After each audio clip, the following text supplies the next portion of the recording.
बिस्मिल्लाहिर्रहमानिर्रहीम। अस्सलाम वालेकुम नाजरीन, आज इस्लामाबाद हाई कोर्ट ने जिस तरह से इमरान खान साहब के ख़िलाफ़ जो फ़ैसला दिया है, फ़ैसला मतलब उन्होंने इस केस को अगले स्टेज पर पहुंचा दिया है। अब उन्होंने कहा है कि 22 सितंबर को इमरान खान पर फ़र्द जुर्म आयद की जाएगी। एक ये ख़बर आपके साथ शेयर करेंगे और उसकी डिटेल्स बताऊंगा आपको। और दूसरा, उसके बाद इंतखाबात मुलतवी कराने का सोच रही है हुकूमत। जिन 13 हलकों में इंतखाबात होने जा रहे हैं, उनमें से 9 हलके जिनमें इंतखाबात लड़ रहे हैं इमरान खान अकेले, उन हलकों में पोलिंग मनसूख करवाने का सोच रही है इलेक्शन कमीशन। उसके बारे में आपसे बात करेंगे। इसके बाद एक और बड़ी अहम खबर है, लेकिन नाज़रीन उससे पहले आपसे गुजारिश है कि इस चैनल को सब्सक्राइब करें और बेल आइकन को भी प्रेस कर दें। वो इसलिए नाज़रीन कि ये हमारे लिए एक फ्यूल का काम करती है और हमें हौसला मिलता है, क्योंकि आपको पता है कि इस दौर में आजकल के जो ये दिन चल रहे हैं, इसमें पहले भी ऐसा ही था, लेकिन अब तो बहुत ज़्यादा हो चुका है कि जो कोई इमरान खान का मौक़िफ़ बयान करने की कोशिश करता है, उसका मुंह कैसे बंद कर दिया जा रहा है और किस तरह से, ये आप सबको पता है। तो इससे हमें एक फ्यूल मिलता है आपकी सब्सक्रिप्शन से, तो आप इस चैनल को सब्सक्राइब कर लें। नाज़रीन, अदालत में जो आज कार्रवाई हुई, उसमें बड़ी हैरानगी वाली बात यह है कि अदालती मुआवनीन जो अदालत ने खुद मुकर्रर किए थे, उनमें जस्टिस मुनीर शेख साहब थे और दूसरे जो थे मुनीर मलिक मेरे ख्याल, और दूसरे थे उसमें मोहम्मद अली जो थे, मखदूम साहब थे, मखदूम अली मोहम्मद ख़ान साहब थे। वो ये दोनों अदालत के मुआवनीन थे, इनको अदालत ने मुकर्रर किया था। उन दोनों ने भी इमरान खान साहब के हक़ में दलाइल दिए कि इमरान खान साहब के ख़िलाफ़ ये तौहीन अदालत का केस नहीं बनता और इसको खारिज कर देना चाहिए। हम इस हक़ में नहीं हैं कि इमरान खान के ऊपर तौहीन अदालत का जुर्म आयद किया जाए, हम इस हक़ में नहीं हैं। जो इमरान खान साहब के वकील थे वो तो सफाई देंगे ही अपने क्लाइंट की। इजाफी तौर पर जो अदालती मुआवनीन थे वो भी इमरान खान के हक़ में दलाइल दे रहे थे, लेकिन इसके बावजूद भी चीफ जस्टिस अतर बिन अल्लाह साहब और उनके साथ जो दूसरे जज साहिबान थे, उन्होंने ये फैसला दिया कि जो इमरान खान साहब का जवाब है वो काबिल गौर नहीं है, उससे अदालत की तसल्ली नहीं हुई, इसलिए वो उसको रिजेक्ट करते हुए इमरान खान साहब पर 22 सितंबर को फ़र्द जुर्म आयद करेंगे। नाज़रीन, इसमें जो फैसला दिया है अदालत ने, सारे दलाइल इमरान खान साहब के हक़ में होने के बावजूद, इससे साफ लग रहा है कि मैच फिक्स हो चुका है। पहले भी पता था, लेकिन अब जो बातें हो रही हैं इससे कंफर्म होता जा रहा है कि मैच फिक्स हो चुका है, जिसमें इमरान खान साहब को रास्ते से हटाना है किसी भी कीमत पर। और नाज़रीन, उसके लिए सियासी तौर पर ये जीत नहीं सकते, इसलिए तकनीकी बुनियादों पर इमरान खान साहब को नॉकआउट करने का इन्होंने फैसला किया है। उसकी तरफ बड़ी तेज़ी से बढ़ रहे हैं।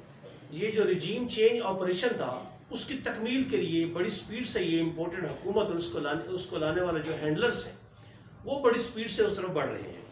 एक बात तो ये थी नाज़रीन, लेकिन इसके असरात क्या होंगे? नाज़रीन, हमें सोचना चाहिए कि अदलिया हमारी, जो हमारी आखिरी उम्मीद होती है, जहाँ से हमको इंसाफ मिलता है, वो कब तक आखिर एस्टेब्लिशमेंट की गुलाम बनकर रहेगी? वो कब तक एस्टेब्लिशमेंट के कहने पर फैसले करेगी? क्योंकि आज जो फैसला आया, जज साहबान लग रहा था ऐसे कि किसी बहुत ज़्यादा प्रेशर में हैं, क्योंकि जो दलाइल थे, वकाला के दलाइल, अदालती मुआवनीन के दलाइल, और जो अदालती मुआवनीन थे ये नवाज शरीफ के वकील रह चुके हैं साहब का, और PDM के वकील हैं। ये बड़ी हैरानगी वाली बात है। इसके बावजूद भी उन्होंने ये दलाइल दिए कि इमरान खान साहब के ऊपर ये जो दफात लगाई जा रही हैं, या जो तकरीर किया उन्होंने, जो शेख खिताबत में आकर कहा है, इससे ना तो आला अदलिया ना ही लोअर कोर्ट जो है उनके कारकर्दगी पर कोई असर होता है, इसलिए उनके खिलाफ ये कार्रवाई नहीं बनती। इसलिए इस केस को खारिज किया जाए और इमरान खान साहब को इससे बरी कर दिया जाए। इसके बावजूद भी, यानी कि अपोजिशन में कोई बयान है ही नहीं था, अपोजिशन में कोई दलील थी ही नहीं, इसके बावजूद भी जज साहबान ने इमरान खान साहब के खिलाफ फैसला किया। और उससे भी बड़ी अजीब बात कि इमरान खान साहब को बोलने भी नहीं दिया गया, उनको अपना मौक़िफ़ पेश भी नहीं करने दिया गया। हालांकि हर क्लाइंट को यह हक होता है कि वो अपनी सफाई पेश कर सके, अपने दलाइल दे सके अपने हक में, लेकिन इमरान खान साहब को बिल्कुल ये हक देने से इनकार कर दिया गया। नाज़रीन, कितना दुख की बात है। देखें, 22 करोड़ आवाम का नुमाइंदा, 22 करोड़ आवाम का हीरो एक तरफ, اور اسٹیبلشمنٹ کی طاقت وہ کس طرح سے روک رہے ہیں اس آدمی کو، عمران خان کو کس طرح سے روک رہے ہیں، آج ثابت ہو گیا اس بات سے۔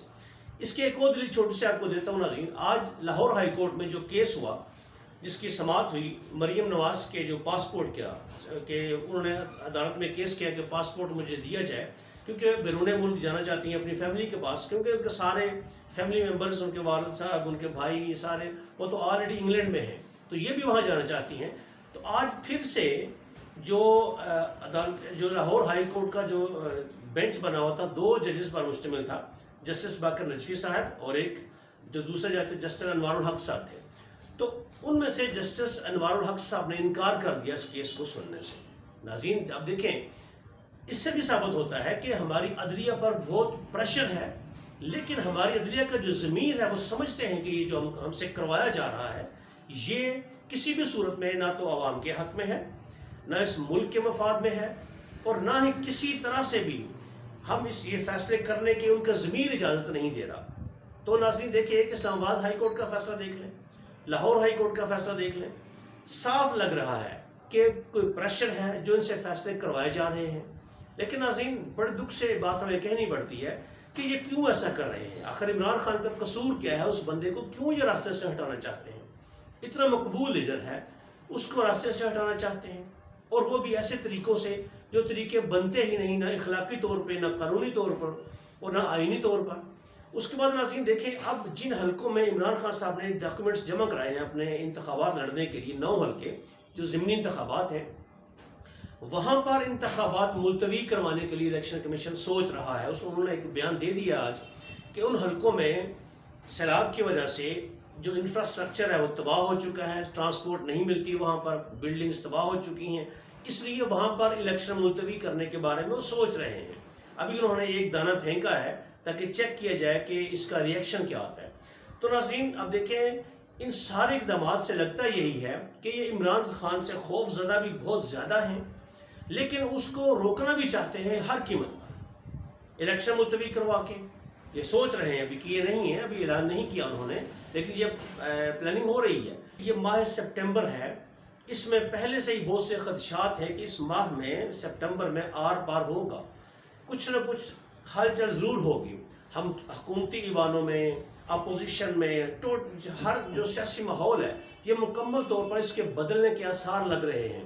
لیکن ناظرین ایسی کوئی بھی تبدیلی جس میں عمران خان صاحب کو ہٹا دیا گیا اس سیاسی منظرنامے سے، عوام کسی بھی صورت اس کو قبول نہیں کریں گے، کیونکہ ناظرین اگر ان بیانات کی وجہ سے آپ جو لیڈر ہیں، سیاستدان ہیں، ان کو نااہل کرنا شروع کر دیں، یا ان پر غداری کے مقدمات یا ان پر توہین عدالت کے مقدمات درج کرنا شروع کر دیں، پھر تو رانا ثناءاللہ نے جو کہا تھا عدلیہ کے بارے میں وہ سب نے بیان سنا ہوا ہے، اس پر ایکشن کیوں نہیں ہو رہا؟ اس کے بعد جو نواز شریف نے ججوں کے بارے میں کہا، جو مریم نواز نے بھی ریسنٹلی ابھی چند دن پہلے جب پنجاب کے وزیر اعلیٰ کا فیصلہ ہوا، اس وقت مریم نواز نے جو ججز کی توہین کی، اس کا نوٹس پھر کب لیا جائے گا؟ کیا یہ سارے قانون صرف آپ لوگوں نے عمران خان کے لیے بنائے ہیں کہ صرف اسی پہ ہر قانون لاگو ہوگا کہ منہ سے ایک بات نکالیں اور آپ اس کو پکڑ لیتے ہیں؟ تو جناب اگر آپ نے عمران خان کے خلاف یہ توہین عدالت کا مقدمہ چلانا ہے آگے، تو پہلے نواز شریف پر چلائیں، پہلے مریم نواز پر چلائیں، رانا ثناءاللہ پر چلائیں،